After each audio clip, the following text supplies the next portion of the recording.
A lot of people come in to float for lower back pain, neck pain, tight muscles, all sorts of physical pain and tension that they're feeling in their body. And while floating does help with a lot of these, people find it helps with a lot of joint pain relief, a lot of relief from muscle tension. When you first get in, you might actually experience a little bit more pain.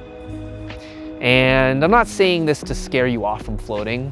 I'm saying this so that you can manage your expectations. Now, we give you float devices like the Float Halo for your neck, which is like a headrest, as well as a pool noodle if you need for putting under your back for extra support or under your legs. But even with those supports, you still might feel a little bit more pain than usual.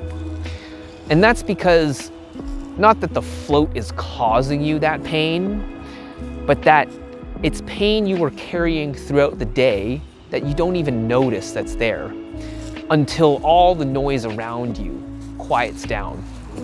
What do I mean by that?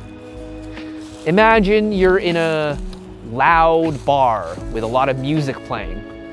You'd probably have to speak really loudly for the other person to hear you. But if you turn that music off, you could probably whisper and the other person would still hear you. It's the same thing with your pain. If you are going about your day, at work, sitting in traffic, walking the dog, doing millions of other things, well, then that pain signal is going to be drowned out.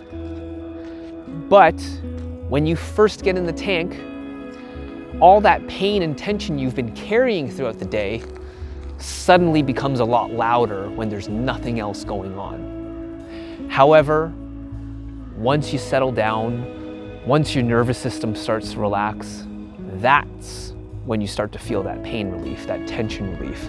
And that's where you hear all the testimonials of people coming out of the float saying, wow, I haven't felt this good in a long time, or I've regained mobility, I'm able to move my shoulder or my legs in different ways that I couldn't before I got in the float tank. So if you're dealing with any kind of physical pain and you want to come try a float out, we'll help you try to manage that as best we can. However, you should know when you first get in, you might feel a little bit more pain, and that's why. Not that the float's causing it, but because it's making you realize what was there the whole time. That's your tip for today, and we'll see you in the next one.